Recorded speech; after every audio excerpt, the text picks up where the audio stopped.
কোনো ব্যক্তি যখন কোনো কারণে মানসিক বিষণ্ণতা, বিপদ, মানুষের জীবনে এটা আসতেই পারে, তখন সেই ব্যক্তির করণীয় কাজ হচ্ছে একটি, সেটা হচ্ছে তিনি বেশি বেশি ইস্তেগফার করবেন।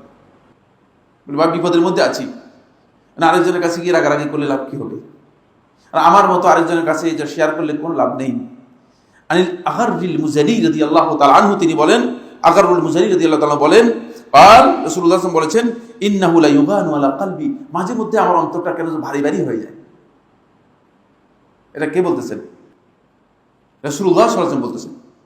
আল্লাহ রাসূল সাল্লাল্লাহু আলাইহি ওয়াসাল্লাম বাড়ি বাড়ি হয়ে যায়, তাহলে আমাদের তো কি হয়ে যাবে? আমাদের পুরোটা অচলই হয়ে যাবে। ইন্নাহু লা ইউগানু আলা কলবি ওয়া ইন্নী লা আস্তাগফিরুল্লাহ ফিল ইয়াওমি মিআতা মাররা, আমি আল্লাহ রাব্বুল আলামিনের কাছে প্রতিদিন 100 বার ইস্তেগফার করি। তাহলে আমাদের কতবার করতে হবে? রাসূলুল্লাহ সাল্লাল্লাহু আলাইহি ওয়াসাল্লাম যদি 100 বার করেন, তাহলে আমাদের কতবার করতে হবে? এই জন্য আমার বন্ধুগণ, যখনই মানসিক কোনো বিষণ্ণতা, মানসিক কোনো বিপর্যয়, কোনো একটা অবস্থা তৈরি হয়ে থাকে, তখন আল্লাহর বান্দার কাজ একটাই, সেটা হচ্ছে এটা দূর হয় ইস্তিগফারের মাধ্যমে। আল্লাহ সুবহানাহু ওয়া তাআলা আমাদের সবাইকে ইস্তিগফার করার তৌফিক দান করুন।